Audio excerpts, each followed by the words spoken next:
one of the hallmark characteristics of histrionic personality disorder is sort of a overly dramatic presentation. We call this impressionistic speech. So it tends to be very flowery. It uses a lot of descriptive words like magical, wonderful. I thought it was remarkable. I thought it was unusual and remarkable. I left there just feeling like, wow. It was a bit surreal, filming in a place like Puerto Rico. It was beautiful. It takes place in the 50s, so everything really looked beautiful, cars and clothing, the music. It was a very colorful shoot. When I was around Johnny, I felt like the most beautiful person in the whole world. It made me feel seen, made me feel like $1 million. And that kind of feeling where, it's just lavish gifts and lavish expressions of love. And it can go on for quite some time, and yet it really lacks any substance. So at the end, you're left wondering what was just said or what the answer is to the actual question. On this carpet, looking at the dirty carpet, wondering how I wound up on this carpet and why I never noticed that the carpet was so filthy before, and I just didn't know what else to do. I didn't know what to say. I didn't know how to react. I just sat there thinking, how much time do I have till I figure out what I need to do? Because God, did he just hit me? No, I didn't want to leave him. I didn't want this to be the reality. I didn't want to have the man I was in love with. I know you don't come back from that. I'm not dumb. I know you can't hit a woman.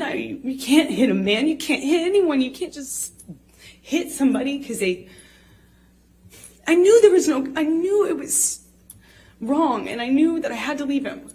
I just remember looking at him and thinking that was so... he just looked like he hadn't been through anything. He still had his glasses on, sunglasses. And he was screaming at me that he hated me, that it was over, he didn't want to marry me. He was disgusted. He was disgusted. He made this mistake. It was a big mistake. And everyone hated me.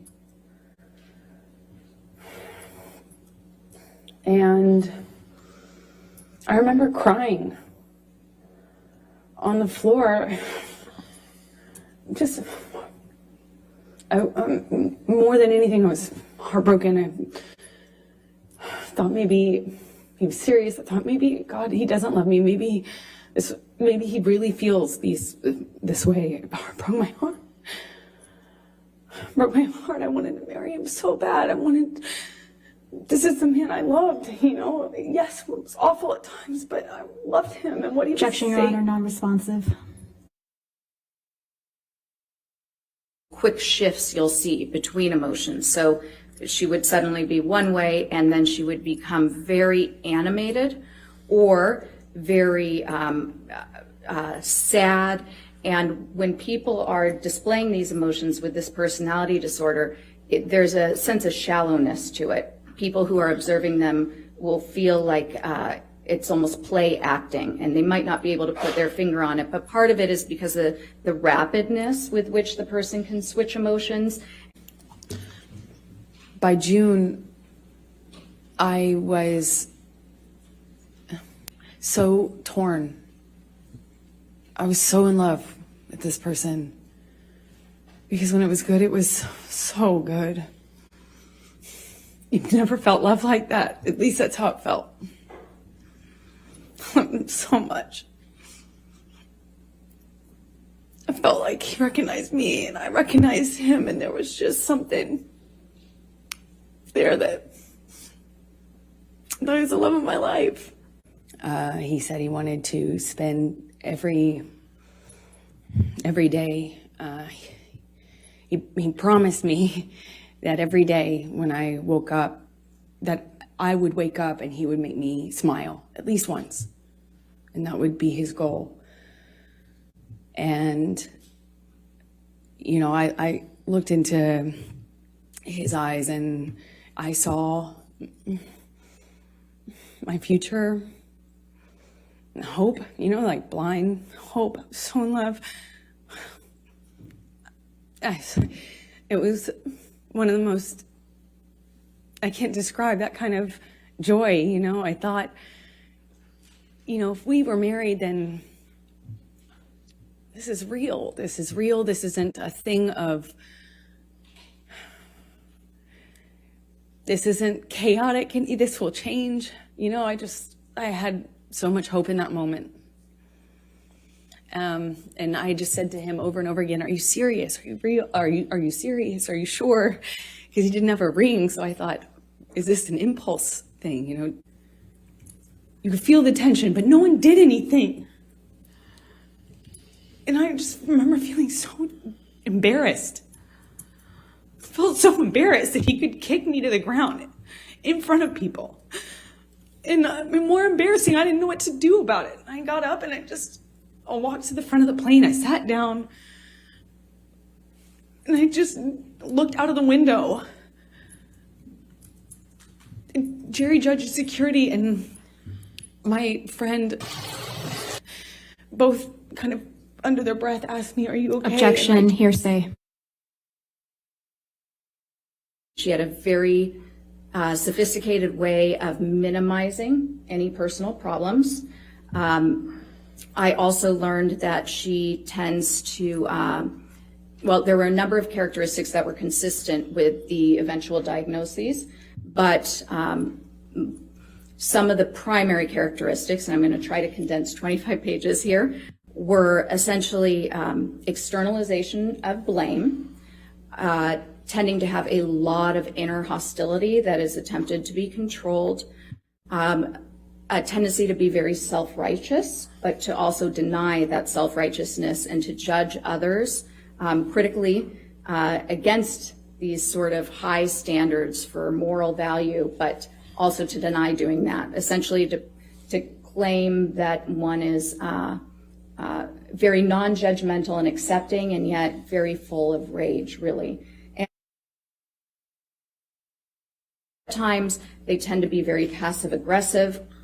They may be self-indulgent, very self-centered. They could use manipulation tactics to try to get their needs met, very needy of attention, acceptance, approval.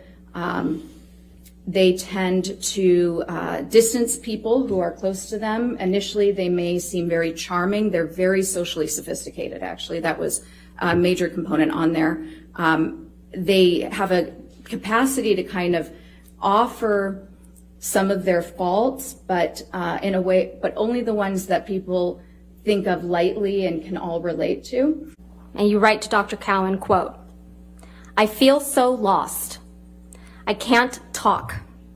I don't know if I'll ever be able to change," end quote. Did I read that correctly? That's correct. I don't know if she characterized it like that, but that was the gist of it. She kind of misrepresented it to seem like that, yes. She misrepresented it. How convenient. That's correct. Okay.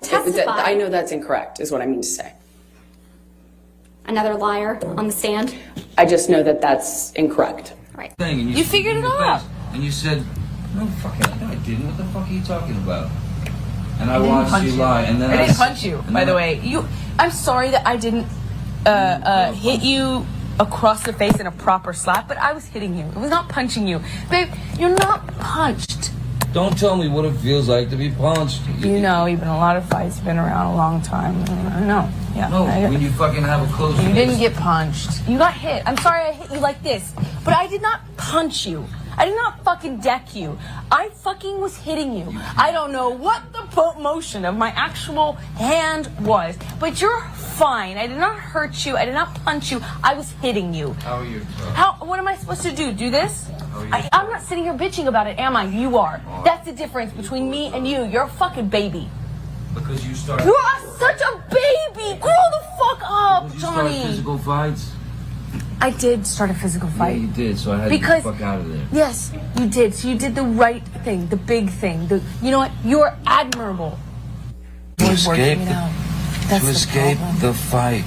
You don't escape the fight. You escape the solution. No. You escape the solution. No. You escape figuring it out. We cannot work it out if you run away to the bathroom every time. Listen to I can't promise you that I'll be perfect. I can't promise you I won't get physical again. God, I fucking sometimes get so mad I lose it.